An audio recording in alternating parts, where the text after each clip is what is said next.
উলঙ্গ রাজা নীরেন্দ্রনাথ চক্রবর্তী। সবাই দেখছে যে রাজা উলঙ্গ, তবুও সবাই হাততালি দিচ্ছে। সবাই চেঁচিয়ে বলছে সাবাস সাবাস। কারো মনে সংস্কার, কারো ভয়।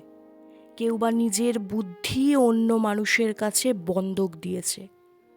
কেউ বা পরান্নভোজী, কেউ কৃপা প্রার্থী, উমেদার, প্রবঞ্চক। কেউ ভাবছে রাজবস্ত্র সত্যিই অতীব সূক্ষ্ম, চোখে পড়ছে না যদিও, তবু আছে, অন্তত থাকাটা কিছু অসম্ভব নয়। গল্পটা সবাই জানে, কিন্তু সেই গল্পের ভিতরে শুধুই প্রশস্তিবাক্য, উচ্চারক, কিছু আপাদমস্তক ভীতু, ফন্দিবাজ অথবা নির্বোধ স্তাবক ছিল না।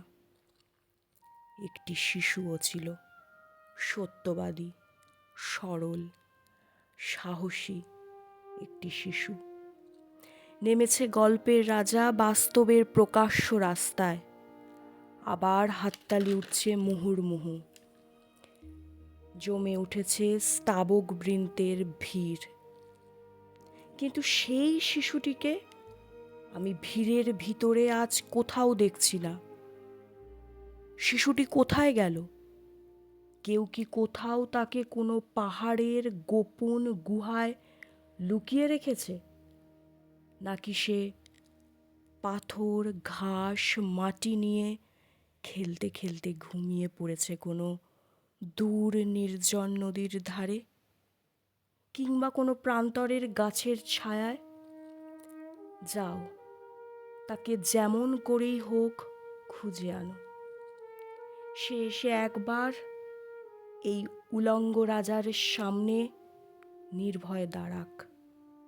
সে এসে একবার এই হাততালির ঊর্ধ্বে গলা তুলে জিজ্ঞাসা করুক, রাজা, তোর কাপড় কোথায়?